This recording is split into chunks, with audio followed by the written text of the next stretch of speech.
시청자 여러분 안녕하십니까? 최고의 경지에 다가서고 있는 이 시대의 진짜 리더들. 그들의 인생 키워드를 묻습니다. 더 큐, 오늘의 초대 손님은 이분입니다. 국민의힘 당권 경쟁이 본격화되고 있는 중인데요. 일찌감치 출마 선언을 하신 황교안 전 대표 모시고 왜 황교안이어야 하는가? 더 큐에서 물어보겠습니다. 대표님 모시겠습니다.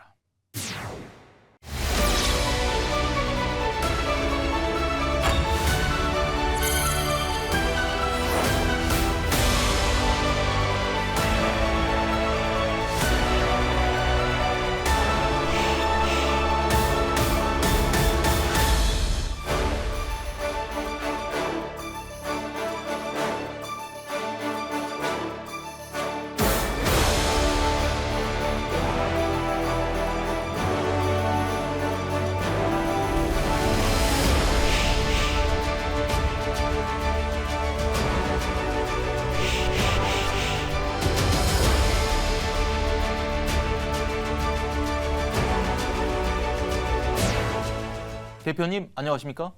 안녕하십니까. 새해 복 많이 받으십시오. 네, 새해 복 많이 받으십시오.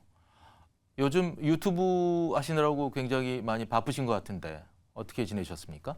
예, 뭐 유튜브도 하는데 뭐 사실은 이제 그보다도 정치 재개를 함으로써 만나야 될 많은 사람들 만나고 있고 또 정책들을 만들어내기 위한 노력도 하고 있고 또 현장을 방문해서 요즘 뭐 이제 전당대회 앞두고서 그 당원 연수 많이 있습니다. 그래도 좀 찾아가고 있고 거기에 이제 유튜브도 하고 있고 이렇게 하고 있습니다. 네, 황교안 하면 떠오르는 키워드를 좀 뽑아봤습니다.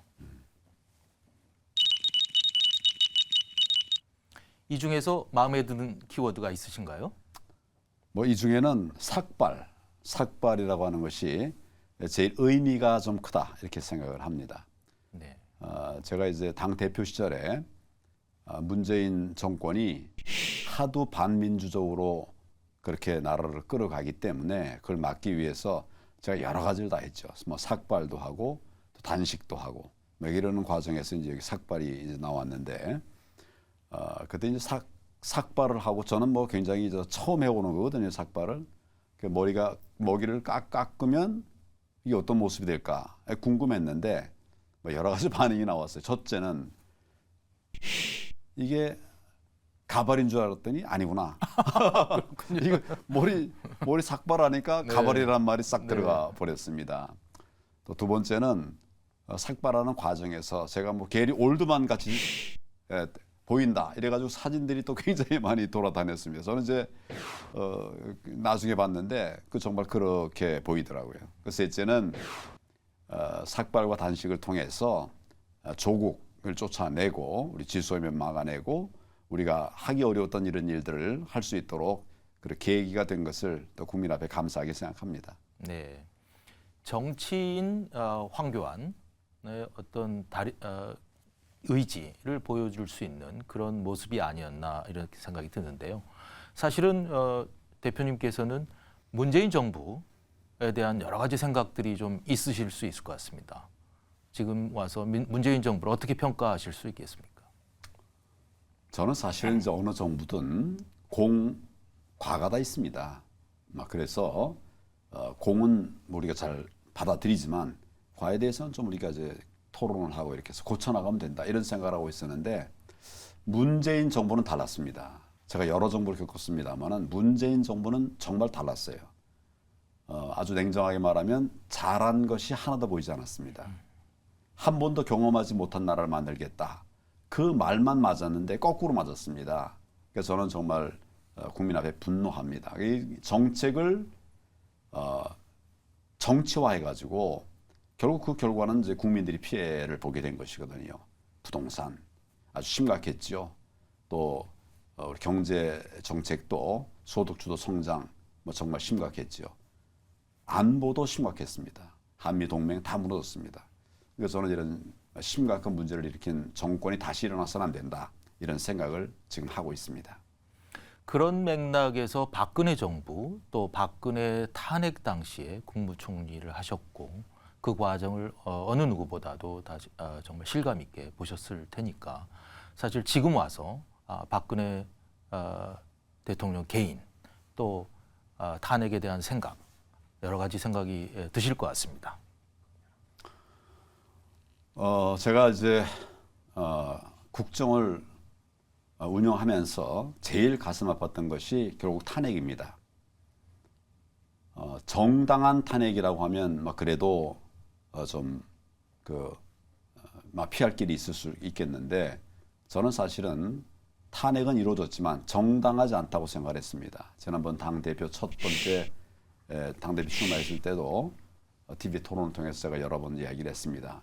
절차가 잘못됐어요. 우선 그 당시에 수사가 진행 중에 있었습니다. 수사라고 하는 것은 팩트, 사실 확인을 위한 어떻게 보면 마지막 단계라고 말할 수 있는데 수사가 진행 중인데 탄핵 절차가 밟아지고 파면 결정이 났습니다. 저는 이것은 법조인으로서는 물론이고 정치인으로서도 정말 잘못된 것이다 이렇게 생각을 합니다. 물론 헌재 결정이 있었으니 그 자체는 존중합니다만은 잘못된 것은 잘못됐다라고 말을 하지 않을 수가 없죠. 그래서 정말 안타깝고 박근혜 대통령이 오랫동안 옥고를 치르시지 않았습니까? 그래서 제가 이제 박근혜 대통령의 석방을 위해서 나름대로 노력을 좀 했어요. 내가 대통령에게 문재인 대통령에게 내가 좀 할 말이 있다 이렇게 얘기했더니 어디 뭐 저 창가로 데려가더라고요. 거기서 제가 무슨 얘기를 했는가 하면 지금 박근혜 대통령이 오랫동안 이렇게 구금의 영어의 생활을 하고 계셔서 너무 힘들다. 그래도 아프다. 그러니까 이제쯤은 이제 되지 않았냐. 석방을 해달라. 이렇게 이제 요청을 했습니다. 그때 이제 그 문재인 대통령이 뭐라고 말하는가 하면 법률적인 뭐 장애가 있다는 거예요. 그게 뭐냐면 사면을 하려면 형이 확정돼야 되거든요. 그 제가 그걸 몰라서 물어본 것이 아니고 또 문 대통령도 이제 법조인 출신이니까 다 알 텐데 이제 딴 얘기를 한 거죠. 석방할 생각이 없구나. 저는 이런 생각을 하면서 정말 가슴 아팠고요. 그 다음에도 계속 이제 박근혜 대통령 석방 그리고 사면에 대해서 제가 기회가 있을 때마다 얘기를 했고 또 저와 같이 하는 그 조직에도 계속 이런 것들을 이제 외치도록 그렇게 이제 했는데 다행히 지난번에 이제 그 사면이 됐죠. 거의 정권 바뀔 때쯤에서 이제 사면을 했습니다. 그래서 제가 이제 그 이후에 박 대통령을 좀 이렇게 여러 가지로 소통하고 싶어하는 이런 마음을 갖고 있는데 본인이 이제 지금은 이제 굉장히 어려우시니까 널리 사람을 만나지 않는 것 같습니다. 이제 국민의힘 당권 경쟁 얘기를 한번 해보겠습니다. 이제 시간은 얼마 이제 남지 않았는데 국민의힘 당권 대표는 어떤 분이 되어야 됩니까? 첫째는 지금 당이 국민들로부터 신뢰를 받지 못하고 있습니다. 그래서 국민으로부터 신뢰를 받는 분이 당 대표가 되어야 된다. 경선 거치겠지만 누가 되는가 하는 것보다 더 중요한 것은 국민들의 신뢰를 받는 그런 당 대표가 들어와야 되겠다 이런 생각이고 그 둘째는 혁신이 필요합니다. 혁신을 끌어갈 수 있는 이런 대표가 필요합니다. 저는 당 대표 시절에 제가 대표된 뒤에 3달 만에 새정치혁신위원회를 만들었습니다. 그래서 정치혁신 그리고 당혁신, 공천혁신 그것을 이제 우리 의원들하고 제 기억에 한 20명 가까이 이렇게 참여하셔서 하셨는데 이런 혁신이 필요하다고 생각하고 또 한 가지를 말씀드리면 이제는 국민 중심의 정치를 해야 된다 그런 생각을 합니다. 정치인 중심의 정치가 아니라 국민 중심의 정치 해야 된다고 생각합니다. 첫째는 지금 당의 상황이 위기라고 저는 보여집니다. 또 지금 대통령 초기에 국정 상황도 쉽지 않다고 생각합니다. 당 대표가 돼서 확실하게 윤석열 대통령을 뒷받침하고 또 도와줘야 된다고 생각합니다. 거기에는 제가 국정 경험이 있기 때문에 많이 힘이 되리라고 생각합니다. 또 둘째는 지금 이제 위기 극복의 리더십이 필요합니다. 저는 또 그런 경험을 했었기 때문에 위기 극복의 제 경험을 윤석열 대통령의 성공을 위해서 할 수 있는, 쓸 수 있는 이런 기회가 있다고 생각합니다. 저는 입법과 사법과 행정의 3부에서 책임자의 역할을 했던 사람입니다. 그렇기 때문에 이제 국정을 널리 볼 수가 있고 이제 대통령은 뭐 많은 경험을 이제 하지는 않지 않았습니까? 그런 것을 보완할 수 있는 보완제가 될 수 있다 이런 생각을 합니다. 네, 좋은 말씀이신 것 같습니다. 국민 중심의 정치. 그러나 현실적으로는 국민의힘 내부 여당 전체적으로 보면 윤심, 이른바 윤 대통령의 마음이 어디 있느냐. 그게 가장 중요한 것이고 또 윤핵관들의 생각이 어떤 것이냐 하는 게 굉장히 중요하다. 이렇게 인식이 되는 것 같습니다. 누가 그렇게 생각합니까? 많은 예, 중요하죠. 대통령의 판단, 생각, 그 굉장히 중요합니다. 그렇지만 우리가 누구의 마음에 따라서 국정을 운영하거나 정치를 해서는 안 된다고 생각합니다. 결국 가장 중요한 것은 민심이죠. 제가 당 대표 시절에 많은 분들이 친황 얘기를 하더라고요. 얼마 안 돼가지고 그렇지 않아도 뭐 친박 친이 해가지고 우리가 그걸 극복하자고 노력을 많이 했던 건데 뭐 제가 어떻게 보면 지지율도 많이 높고 이렇게 되니까 친황이라는 말이 나오길래 그 말 하면 징계하겠다. 우리 그걸 극복하기 위해서 새 정치를 하겠다고 하는 건데 어디 다시 또 이게 친황 뭐 이런 얘기를 하느냐. 저는 이제 우리 대한민국은 세계에서 어떻게 보면 우뚝 선 그런 초유의 정상 국가입니다. 선진국입니다. 선진국다운 정치가 이루어져야 된다고 생각합니다. 말씀은 굉장히 친윤 이런 표현은 굉장히 거부하신다는 그런 느낌. 거부가 아니고 저는 당연히 제가 아마 그 어느 정치인보다도 제일 먼저 윤석열을 수호하자. 제가 이제 페이스북에 글이 썼어요. 당 대표가 그 대통령이 되긴 했지만 민주당이 국회를 장악하고 있고 법원을 좌지우지하고 있지 않습니까? 뭐 다른 게 할 거 없어요. 그래서 결국 우리 국민들이 똘똘 뭉쳐서 윤석열 정부를 수호해야 된다 이런 얘기를 했고 제가 뭐 거의 매일 그 페이스북이나 SNS를 통해서 제 뜻을 밝히는데 제 첫 번째 아젠다는 결국 윤석열 정부를 지켜야 된다, 수호해야 된다 이것입니다. 그런데 우리가 이제 그 다음 뭐 당 대표를 뽑니 뭐 하니 이러면서 그걸 뭐 이렇게 윤심이다 무슨 누구다 이렇게 반 뭐다 이렇게 이런 것은 저 선진국답지 않다. 이젠 그런 것을 극복해야 된다. 이런 말씀을 드리는 겁니다. 당권 경쟁의 경쟁자라고 할 수 있을지 모르겠는데요. 나경원 대표, 나경원 씨를 둘러싼 여러 가지 논란들이 좀 있는 것 같습니다. 어떻게 보시고 계신지요? 글쎄 뭐 이렇게 정말 대통령실과 충돌한 것인지에 관해서는 뭐 겉으로는 이제 그렇게 보이죠. 실제로 이제 나경원 전 원내대표가 보이거나 하는 이런 것들도 그런 우려를 보이고 있습니다. 저는 사실은 지금은 우리가 싸우고 다퉈서 국민들에게 실망을 드릴 때가 아니다. 이런 생각을 합니다. 나경원 원내대표는 제가 알기로는 아주 현명한 분이고 역량 있는 분이기 때문에 현 상황을 극복할 수 있도록 지혜롭게 그렇게 대처해 나가리라고 생각을 합니다. 저도 그런 면에서는 응원을 하겠습니다. 국민들께서 황교안에 대한 이미지가 여러 가지 있을 것 같습니다. 과거에 공안검사로서의 황교안, 또 국무총리를 지내신 국무총리 황교안, 그리고 자연인 황교안, 어떤 이미지로 다가서 있고 또 황교안 대표님 스스로는 어떻게 생각하시는지? 뭐 제가 저를 스스로 평가하는 것은 적절하지 않다고 판단하고 국민들이 판단을 하실 겁니다. 그 제가 법무부 장관 후보자로 내정이 됐다는 발표가 나니까 야권에서 낙마 1호 황교안, 제가 낙마 1호 대상이랍니다. 저는 왜 내가 낙마 후보 1인가 그 좀 이해를 할 수가 없었어요. 이것은 정상적인 판단이 아니라고 저는 생각을 합니다. 결과가 어떻게 됐느냐? 낙마 1호라고 하더니 청문회를 거쳐서 청문 경과 보고서까지 채택을 해서 제가 이제 법무부 장관이 됐고 또 나중에 총리도 된 것이 아닙니까? 그래서 국민들께 저는 사실은 뭐 자기 변명을 좀 덜하는 편입니다. 거의 하지 않는 사람입니다. 그냥 내가 최선을 다해서 정의로운 길을 가면 국민들께서 평가해 주실 것이다 이런 생각을 하고 있고 또 그동안은 이제 그렇게 지내왔어요.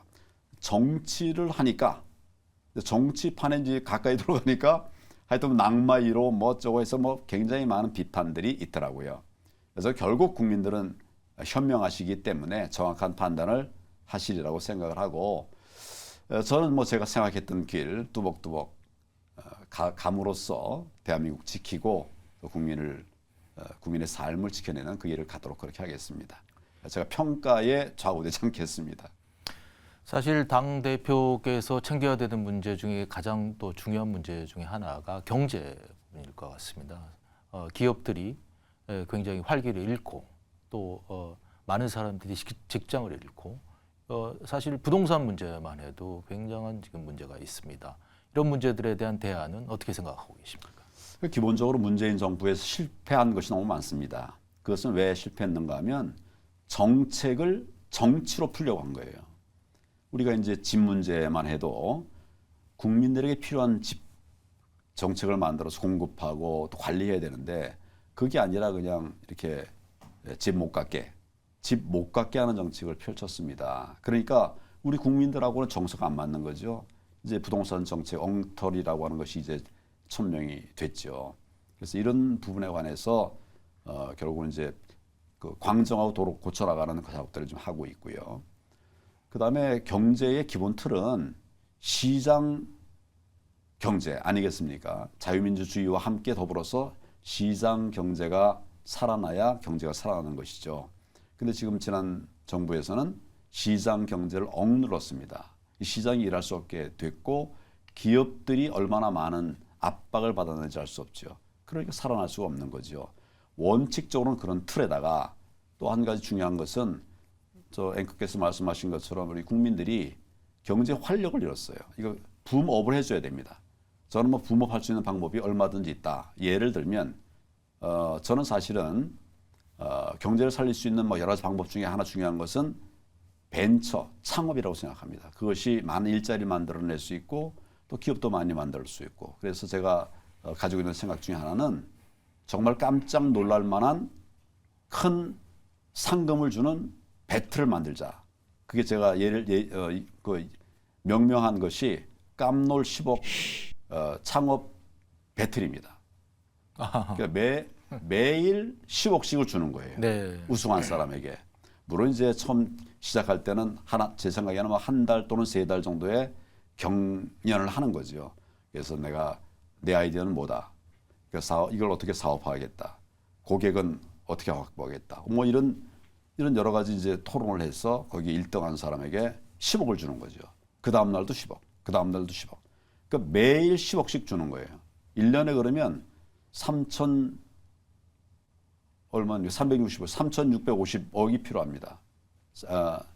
그렇죠. 근데 그것을 따져보면 1조가 안 되는 돈이에요. 네, 그것을 가지고 우리 경제를 살릴 수 있다면 뭐 굉장히 좋은 방법이 되겠죠. 경제 살리는 방법은 민간에서 활력을 가지고 경제 활동을 할 수 있게 만드는 것. 그것이 핵심이라고 생각합니다. 젊은 창업자들께서 굉장히 황교안 대표님을 아주 좋아하시겠는데요. 이게 내 그런 얘기를 하니까 돈이 어디서 나나요? 그래요.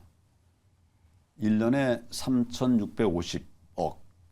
그거 합하면 아마 이거 다 하려고 그러면 4천억 정도가 필요할 겁니다. 근데 이걸 통해서 기업 하나만 터트리면 뭐 셀트리온이니 뭐 다 있지 않습니까? 엄청난 부를 일으킬 수 있고 둘째는 국민들이 지금 다들 기가 빠지지 않았습니까? 사기를 일으킬 수 있는 방법이 되는데 사기의 방법이 아니라 정말 현명한 방법으로 사기를 일으킬 수 있는 방법이 되는 거죠. 이거는 뭐 실제로 실험해 보면 금방 결과가 나올 겁니다. 젊은 세대들한테 인기를 끌 만한 말씀을 많이 하시는 것 같아서 아주 보기가 좋습니다. 사실은 이렇게 바쁜 일정을 이게 소화를 하시다 보면은 가정 생활이 이렇게 쉽지가 않을 것 같은데 황교안의 가정 생활 어떤지 한번 시청자들 위해서 말씀을 해주시죠. 예. 저는 사실은 우리 가정을 위해서 시간을 많이 그렇게 할애하지는 못하고 있습니다. 그러나 시간보다 더 중요한 것은 마음이라고 생각하고 있고 아마 한번 저희 집 방문해 보시죠. 우리 가정의 집이 어떤가. 아내와 저는 서로 신뢰하면서 우리 아내가 이제 그 교수 출신이에요. 대학 졸업하고서 바로 결혼을 했는데 23살에 결혼했습니다. 옛날에 일찍 결혼했죠. 나중에 40살에 공부를 다시 시작했어요. 한 것이 상담학을 했습니다. 예, 그래서 서로 이렇게 대화하면서 논의를 하고 지금 뭐 정치를 함에 있어서도 같이 논의하고 있어서 저는 뭐 부족함이 없을 수 없지만은 그러나 이제 서로를 존중하는 이런 생활을 하고 있다고 생각하고 또 우리 애들의 문제도 사실 이제 많은 시간을 이렇게 제가 투자하지 못했기 때문에 정말 마음 아프죠. 근데 우리 이제 애들을 결혼시킬 때, 우리 딸을 결혼시킬 때 제가 하여튼 경험하지 못한, 해보지 못한 일을 했어요. 누가 그 주례 선생님이 우리 딸을 보내는 마음을 글로 쓰라는 거예요. 그래서 제가 그걸 썼는데 나는 상상도 못했었는데 그걸 읽다 보니까 막 가슴이 메이고 막 울음이 나는 거예요. 눈물이 나고. 그래서 한 뭐 30초 이렇게 아무 말도 못하고 막 이래 했었는데 그러고 나서 우리 애들이 이거 아빠가 말은 그렇게 잘 안 해도 우리를 사랑하고 아끼는구나 이런 것을 느꼈다 이런 얘기를 제가 듣고 정말 사랑한다고 말합시다. 사랑을 표현합시다. 이런 생각을 내가 아주 교훈으로 한번 삼았습니다. 검사 아빠가 제일 좋았던 것 같아요. 그건 왜 그런가 하면 애들은 뭐 좀 이렇게 도 재미있고 놀고 이런 걸 좋아하잖아요.